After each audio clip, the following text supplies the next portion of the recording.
Hi, this is Mercedes Warwick, and welcome to the Spirituality of Cancer. I am wanting to say a few things, and I hope I get it. I hope it comes authentically, and I hope I get it.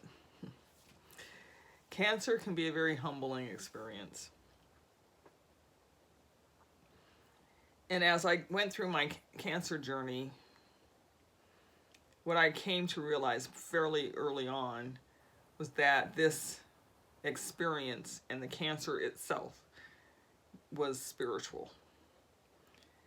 And over these years, it's actually been 3 years now, there's a lot of things that have occurred that has absolutely fortified my belief in not just using spiritual approaches to help me, I'm going to speak in the I, through my cancer journey, but also just the pure spiritual essence of the experience itself. That cancer itself is a spiritual occurrence. It's very humbling. And I've grown, in the human definition, I've grown tremendously. And I'm definitely a better person. And all of that, the love I have for myself and the experience of love itself as a frequency that is permeating my life, and this deeper, indescribable, undefinable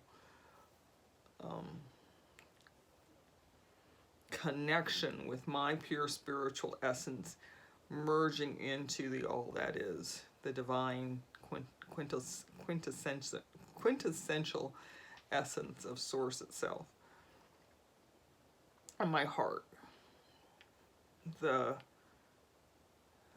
releasing of the tightness in my chest that was almost it was so common and so ordinary that when it released, that was the special experience. Instead of living in that way and then having a tightening, I wasn't releasing life, I wasn't releasing relationships, I wasn't releasing things that had harmed me.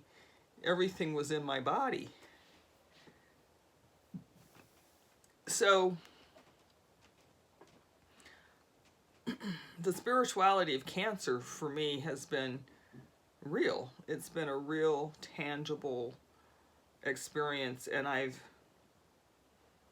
contemplated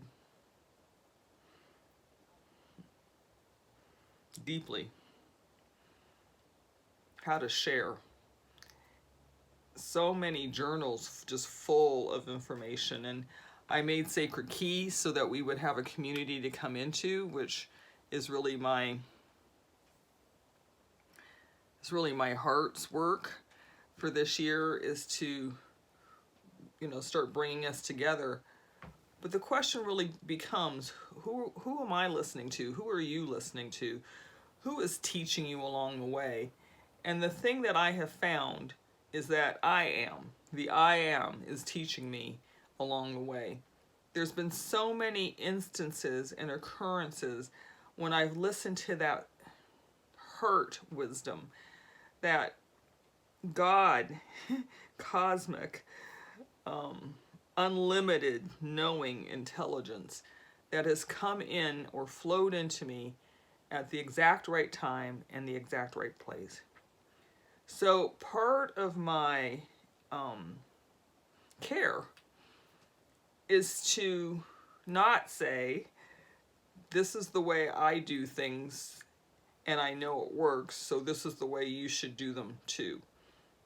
In a very kind of linear, do this and this and this in a step-by-step approach. It is going to be my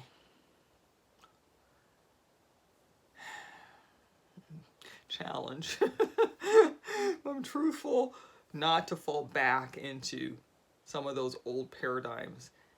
My my hope is that I'm just able to provide space for you to open your heart, to expand, to feel a spaciousness at a time when things are contracting and things are scary and things are uncertain and things are unknown. The management of fear and the releasing of fear is probably one of the biggest things. And we get the fear of not enough time, urgency, from anything to an actual how much I've got to get done in the day to how much time do I have left to live. And how does that, how is my unique and individual way of bringing spirit creator essence into this moment in my life so that I can create life, create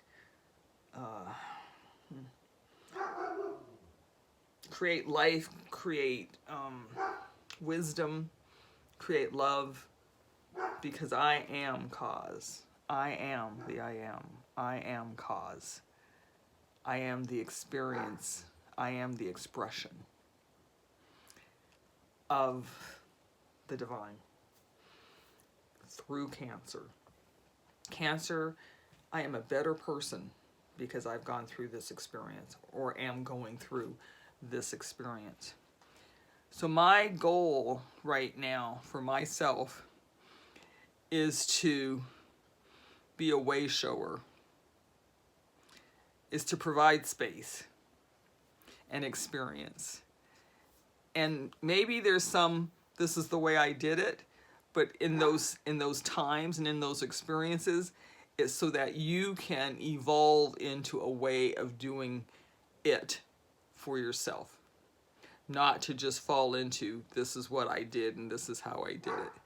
And there's been some crazy things, crazy in the manifest world, pray the Lord's Prayer into water and then place that on the sites of the radiation treatment was one of the things that I got.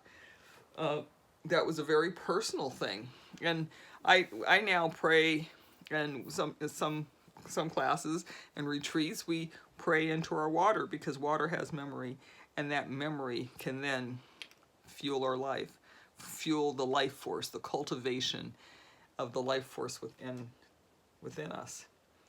So that, I found myself getting on a soapbox the other day with a friend of mine because I said cancer is a spiritual experience, and cancer is triggered in our bodies from so many emotional expressions that there is no way that my life and the combination of emotional nuggets that came into a puzzle piece that painted this manifestation that evolved into this manifestation could look so totally different to somebody else, other than there seems to be some emotional components that have been recognized. There's certain things that have been recognized as universal, and then other things that are so unique that you just can't blanket use this medication, or what's another? Oh, the food. The food is the big one. Eat this and eat this and eat this. But with all of the evolution and iterations of cancer and iterations of our biological being, some foods work for some people, some foods don't. Some meds work for some people, some meds don't. And so, where do we go? So what you'll see coming from me over the course of the next few months is a deepening of my commitment to Sacred Key, because that's kind of the educational site. And then as I gather, or as we gather, a spiritual community that has been affected by cancer, and if you want to come together in some way, right now I just don't have the numbers. People come, they go, there's one here, two there, whatever. But I'm going to continue to post on the spirituality of cancer and into the group on Facebook and see how that evolves. But right now, through Sacred Key, all of the principles that I've learned are there. And then as it's poignant, I'll start bringing them into the spirituality of Cancer. We can, you can, I can experience my spiritual conviction in a loving, gentle, and kind way as I live through this experience called Cancer. Okay? Thank you. Namaste. May you know the divine intimately.